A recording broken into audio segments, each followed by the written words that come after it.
The Ironman was something, when I first learned about it, I was entirely obsessed with the whole thing. Like, to believe that somebody could do a 2.4 mile swim, a 112 mile bike, and a 26.2 mile run back to back to back, all in one day, is crazy.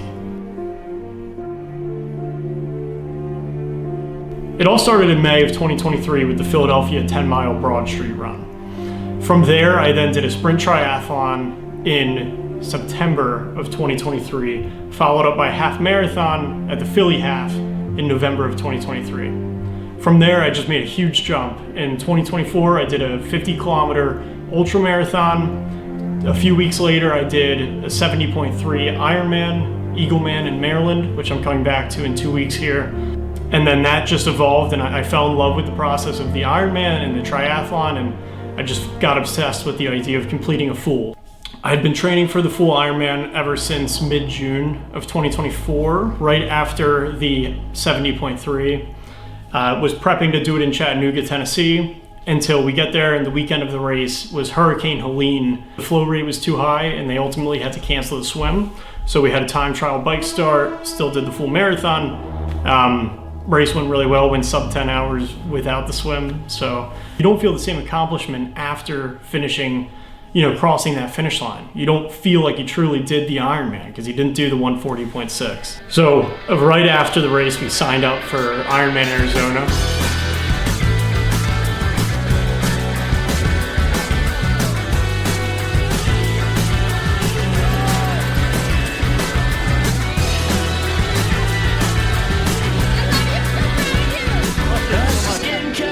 You're the best.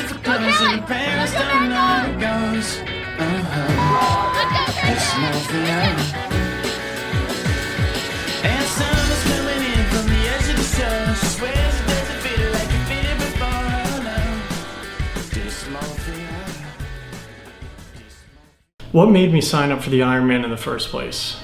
What made me dedicate a whole year of my life to training for one day? It all ultimately stemmed from, doing the half marathon and then doing a 50K ultra, and it's just a continuous, what is bigger and what is greater and what's harder than the last thing, and what can you do next to kind of top that. And I think that's kind of where it came about. Training for an Ironman just looks like not giving up on yourself and understanding that, like, you're gonna have hard days and some days are gonna feel good, but it's about showing up on those difficult days and just always pushing forward. And I think a lot of it's just like, you get so much satisfaction out of waking up at 5 a.m. and you're at the track while it's dark, and you leave before the sun comes up because you go to swim or you go to bike, and like, it's to do all of this before the common person has even woken up is just a crazy feeling. Morning track session. Let's go. For Ironman Chattanooga, I did 5 weeks in a row of doing a 100-mile ride every Saturday. So for over a month, every single consecutive Saturday for 5 straight Saturdays, wake up at 4 a.m. I drive an hour to where I'm gonna ride. I do a 100-mile bike ride, which is 6+ hours. And all those days I would get off the bike and then I would then run for an hour. And so it's like, to know there is no life outside of Ironman for the most part when you're in those peak weeks of training. And I think that was very hard. Honestly, like, once I had heard about the Ironman, it was just like an obsessive feeling. Like, I thought about it every day, 24/7. Like, all I could think about was like, how is this possible? How do people do this? I need to do this. And so, like, from that time when I signed up and started the training and everything, like, I knew it had to happen and it was gonna happen.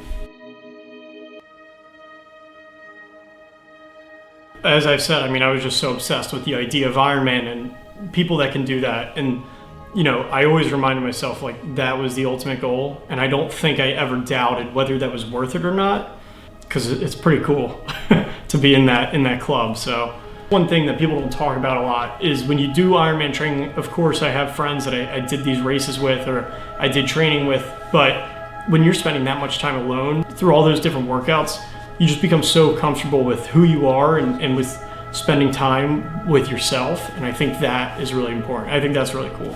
Ironman 70.3 Eagleman I'm coming back to this race in 2 weeks. And this one specifically because this is the one that I did last year. And I remember how terrified and anxious and nervous I was leading up to the race, the morning of the race, throughout the race worried about my time and pacing and everything. And I mean, it just terrified the whole thing. It was my first Ironman event, first 70.3, and it really marked a change in, you know, going from doing a sprint to being like, this is the first step in me doing what I said I'm gonna do.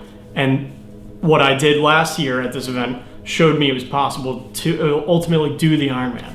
So coming back to this now, I think to go into this race and just be excited, to have an awesome day and to really enjoy it, this is almost like a victory lap commemorating the whole past year. Getting excited. This feels good to be back. I remember all this like it was yesterday. I can't believe it's been a year. Same weekend, 1 year later.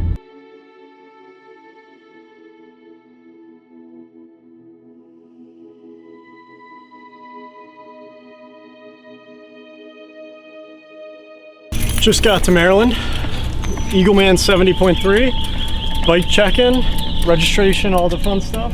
Gonna be getting my all-world athlete swim cap and the commemoration with that. So all adds to kind of coming back to Eagleman and celebrating this whole past year of Ironman. All-world athlete, let's do it.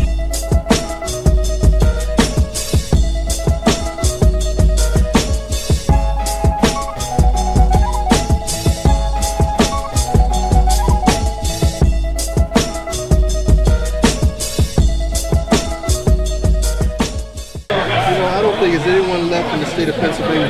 Yeah, everybody's here? Yeah, everybody's here. I appreciate it. Thank you. Gold, even better. So my future, someone catch me. I'm falling victim to a revolutionary song. The Serengeti's clone. Back to put you backstabbers back on your spinal bone. You slit your disc when I slit. One day out. Tomorrow I'm gonna come out of the swim, run down that way the way we just go. And then I'll run into transition. Bike out is down there, I'll come back in, and run out is down there. So the closer that way, the better.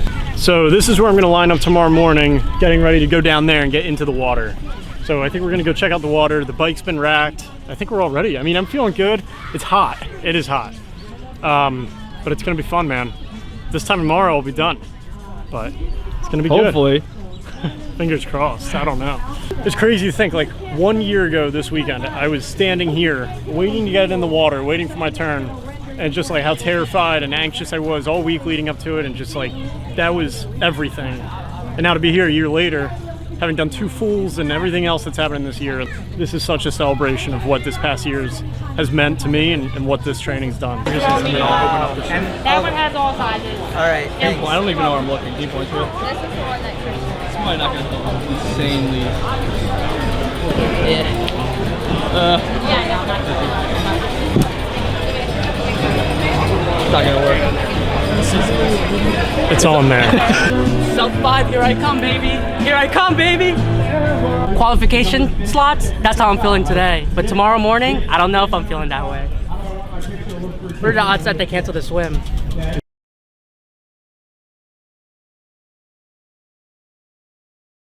Race mornings always look pretty much the same. You're up really early, up way too early. Hopefully you got enough sleep. You get up, you walk around a little bit, loosen the legs, you have some electrolytes, you have some carb mix. I have a bagel typically, and just kind of get ready. Like, I just try to have a very quiet morning and just get my mind right. Good morning. Race day. 3:20 a.m. We gotta get going in like 20 minutes. Actually, Bagel, 2 eggs, and then I don't know. I'm gonna get in the car, drive an hour, and race. Cheers. My other events, like I would just go, I'd like stand outside for a few minutes and just kind of like breathe in the air and, you know, pray a little bit and ask for, you know, safety on the course and a good day and just get my mind right, really. It's all about putting yourself in the best mental place that you can when you're about to go after some huge event all day. We're now at Eagleman. It's race day. It's exciting.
the swim is always an interesting one. It's always been just a lot of nerves, a lot of praying, just a lot of uncertainty about what the day is going to look like. I think that's why I'm so excited to go back to Eagleman this year, because there's just so much less uncertainty. I've been to this race. I've done double the distance of this race on 2 separate occasions. I'm bringing that experience of doing full Ironmans. I'm bringing the experience of I'm comfortable doing these long events at this point.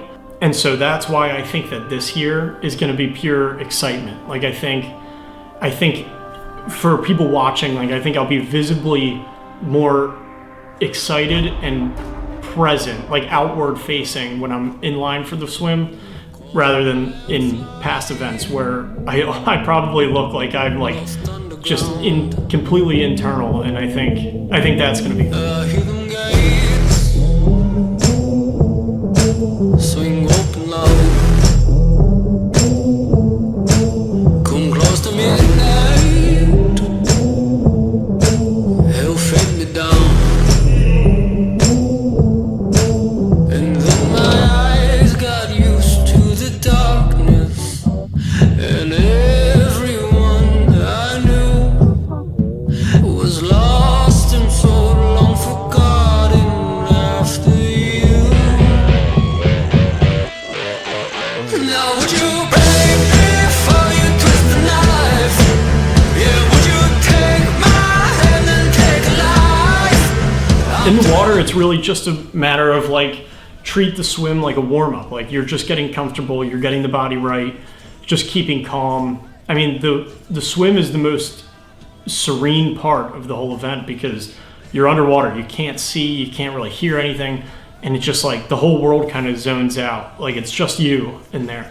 Once you're out of the swim, the transition is hectic. Everybody's yelling, screaming, you're running through, you're taking your wetsuit off.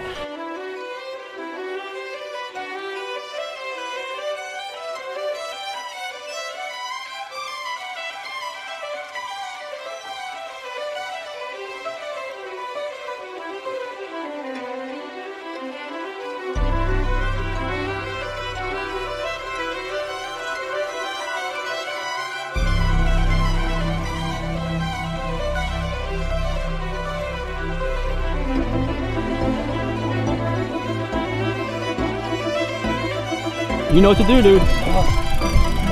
That's tough, dude. The wind. So much wind.